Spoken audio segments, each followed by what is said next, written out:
Hi friends, मेरा नाम है गौरव और आप देख रहे हैं न्यू बिगिन। आज हम लोग बात करने वाले हैं जर्नल एंट्रीज़ के बारे में। जर्नल एंट्रीज़ की जो बेसिक जर्नल एंट्रीज़ होती हैं, मैं उनके बारे में बताऊंगा और साथ में आपको बताऊंगा गोल्डन रूल्स के बारे में। और मैंने कुछ जर्नल एंट्रीज़ को कैटेगराइज में रखा हुआ है कि किस किस कैटेगरी की अलग अलग जर्नल एंट्रीज़ हैं। मैं लगभग सारी जर्नल एंट्रीज़ आप लोगों को 3 वीडियो में मैं आपको पूरी कवर कर दूंगा।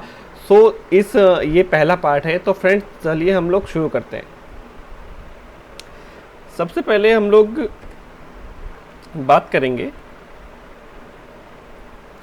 अकाउंट्स के बारे में कि अकाउंट्स कितने तरीके के होते हैं। Classification of accounts. भाई, सबसे पहला है पर्सनल। देखिए, इसके नाम से हमें शुरुआत से ही पता लग रहा है कि पर्सनल यानी कि कुछ पर्सनल आइडेंटिफिकेशन। और अगर मैं एग्जांपल्स की मैं बात करूं, अगर कोई पर्सन है,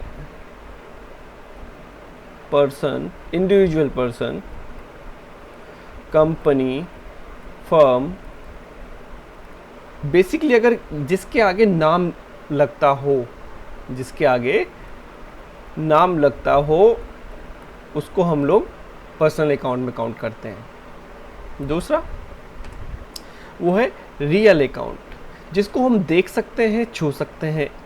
example, cash, machine, building, stock, etcetera. ठीक है। Nominal account. नॉमिनल अकाउंट में जो पर्सनल में तो हम लोगों ने बात कर ली पर्सनल की, रियल में हम लोगों ने बात कर ली उन अकाउंट्स की या फिर उन थिंग्स की जिनको हम देख सकते हैं, छू सकते हैं। लेकिन अब बात आती है नॉमिनल अकाउंट की। नॉमिनल तीसरा पार्ट है अकाउंट का, यानी कि तीसरा हिस्सा है अकाउंट का जो क्लासिफाई किए गए हैं। ठीक है। और आपका जो नॉमिनल अकाउंट है, नॉमिनल अकाउंट में जो आपके प्रॉफिट, लॉसेस और इनकम और गेन्स और एक्सपेंसेस जो आते हैं, वो सभी के सभी नॉमिनल अकाउंट में आते हैं। एग्जाम्पल से एक बार देख लेते हैं। जैसे कि कोई भी एक्सपेंसेस है, खर्चा, लॉसेस, इनकम एंड गेन्स, ये सब नॉमिनल अकाउंट में आएंगे। एक एक करके मैं पूरा एक्सप्लेन करूंगा। ये पार्ट 1 है। तो चलिए फ्रेंड्स, आगे चलते हैं। Classification of accounts most important, जो मैं एक एक करके जो मैं आप लोगों को एक्सप्लेन कर रहा हूँ, कृपया थोड़ा ध्यान से देखिएगा और उतारने की ज़रूरत नहीं है। सिर्फ आप पहले चीज़ को समझ लीजिए कि अकाउंट्स के ये जो तीनों क्लासिफिकेशंस हैं, उनको कैसे कैसे हमें आगे करना है और किस तरह से जनरल एंट्रीज में हम लोग इनकी हेल्प से जनरल एंट्री हम लोग पास करेंगे। तो चलिए आगे देखते हैं। Personal account. Personal account recording transaction relating to individuals and firms और company are known as personal account. ठीक है फ्रेंड्स। तो जैसे मैंने आपको पिछले पेज पे बताया था, मैं कुछ एग्जांपल्स मैं आपको दे देता हूँ। जिसके आगे नाम हो, कंपनी, प्राइवेट लिमिटेड, या फिर आपके कुछ क्रेडिटर्स भी हो सकते हैं जिनके भाई नाम हो, राम श्याम नाम, वटएवर, कुछ भी हो सकता है। ठीक है। इस चीज़ को हम लोग ध्यान रखेंगे। लेकिन जब आप जनरल एंट्री करनी शुरू कर देंगे ना, तो आपको धीरे धीरे, अभी तो आपको लग रहा होगा यार ये पर्सनल क्या है, और थोड़ा सा लगता है, शुरुआत में होता है। लेकिन मैं अपने पर्सनल एक्सपीरियंस से, मैं पिछले 5 साल से मैं बच्चों को पढ़ा रहा हूँ, जब तक वो जनरल एंट्री पर नहीं पहुँचते तब तक उनको बात समझ में नहीं आती। लेकिन मेरी ड्यूटी बनती है, मैं आपको लोगों को पहले पर्सनल अकाउंट के बारे में या फिर ये जो तीनों अकाउंट्स हैं, मैं एक एक करके मैं आपको एक्सप्लेन करूँ। ठीक है। तो चलिए थोड़ा आगे चलते हैं। Real account. रियल अकाउंट में हम लोग एक महीना मैं लेज़र यूज़ कर लेता हूँ, लेज़र पॉइंटर, ठीक है। Real account, real account is also known as property account, कुछ लोग इसको प्रॉपर्टी अकाउंट भी बोलते हैं। फॉर एग्ज़ाम्पल में छोटा सा एग्ज़ाम्पल मैं आपको देता हूँ, जिस चीज़ को हम लोग देख सकते हैं, छू सकते हैं, बेसिक ज्ञान है, जिस चीज़ को हम लोग देख सकते हैं और छू सकते हैं वो रियल अकाउंट में आ जाएगी, बस,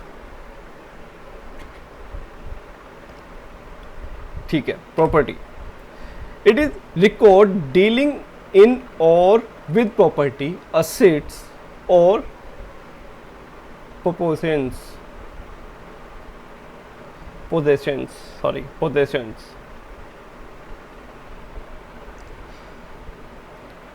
एक बार फिर से मैं आपको क्या पढ़ देता हूँ।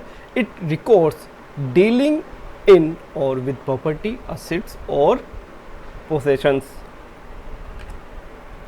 अगला चलते हैं, क्या है, हाँ, a separate account is keep for each class of property such as cash, stock, plant machinery, furniture etcetera. एक बात बताता हूँ मैं आपको, इसका कहने का मतलब ये है कि भाई आपके पास रियल अकाउंट में बात की जाती है प्रॉपर्टी की, ठीक है, और प्रॉपर्टी में भी कोई भी चीज़ पर्टिकुलर कि भाई ये प्रॉपर्टी है, जैसे कि मैं सिस्टम पे काम कर रहा हूँ, मैं अपना कंप्यूटर यूज़ कर रहा हूँ, ये मेरी प्रॉपर्टी है, ठीक है। उसमें कंप्यूटर भी हो सकता है,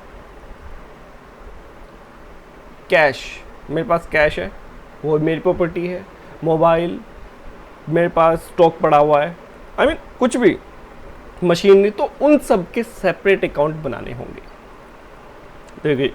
देखिए separate account is kept for each class of property, ठीक है।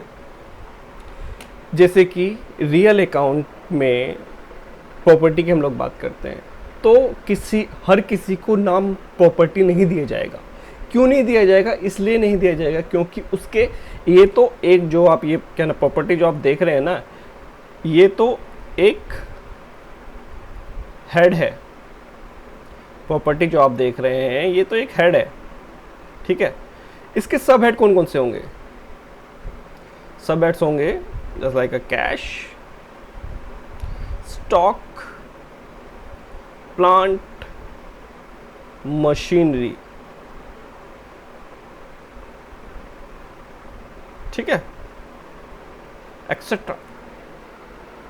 जैसे कि भी कैश का अकाउंट अलग बनाया जाएगा, प्लांट का अलग बनाया जाएगा, मशीनरी का अलग, फर्नीचर का अलग, ठीक है। तो चलिए थोड़ा और आगे करते हैं। नॉमिनल अकाउंट, नॉमिनल अकाउंट में मैंने आपको बताया था profit and loss, income and expenditures, ये सारी चीज़ें हम लोग नॉमिनल अकाउंट में बनाते हैं। एक बार पढ़ लेते हैं कि ये क्या बोलना चाह रहा है। Nominal account, the accounts recording transaction relating to losses, gain and expenses and incomes, ठीक है फ्रेंड्स। एग्जाम्पल, रेंट, जो भाई एक तरह से रेंट क्या है? खर्चा है। भाई आपकी एक फर्म है, आपकी कंपनी है, तो अगर आपने बिल्डिंग किराए पे ली हुई है तो आपके बिजनेस के लिए क्या है? वो एक खर्चा है, इसलिए यहाँ पे लिखा है। सैलरी, भाई स्टाफ को सैलरी दी जाती है, वो क्या है? खर्चा है। वेजिस, वो भी खर्चा है।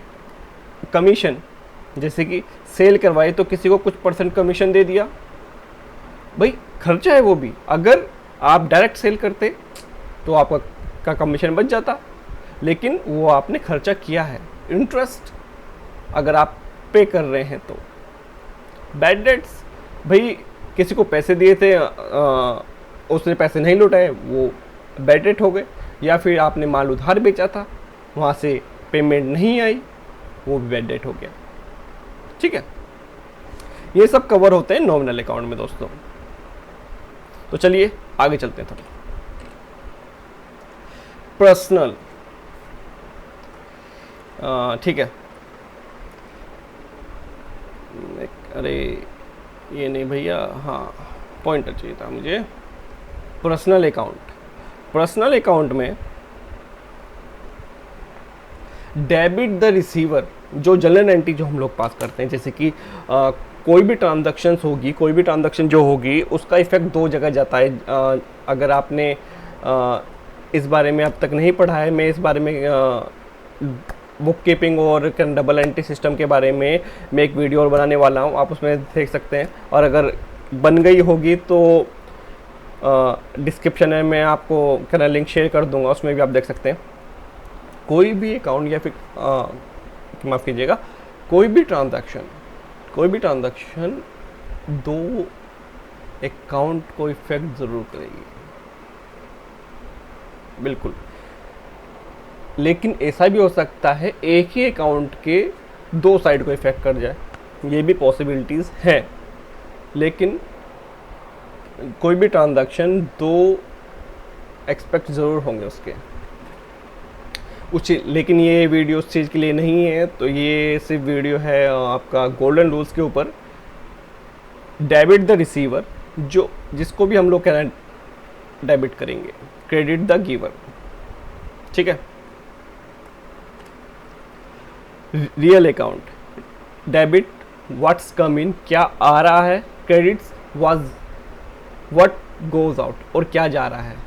मैं आपके बिजनेस से मैं बात करता हूँ, आपके बिजनेस में अगर रियल अकाउंट से रिलेटेड है, अगर कोई असेट्स आपके बिजनेस में आ रही है तो उसको हम लोग डेबिट करते हैं, और अगर कोई असेट्स जा रही है तो उसको हम लोग क्रेडिट करते हैं, ठीक है।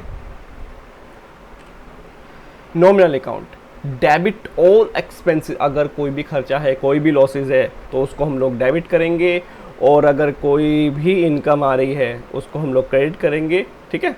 और कोई भी गेन हो रहा है तो, ठीक है। आगे, अरे ये बाद में है, ओके फ्रेंड्स, मुझे लगता है कि ये इस वीडियो को यहीं तक रखते हैं। अगली वीडियो में मैं आपको मीनिंग ऑफ जर्नल में बताऊंगा, ठीक है। और अगली वीडियो कल तक आ जाएगी, ठीक है।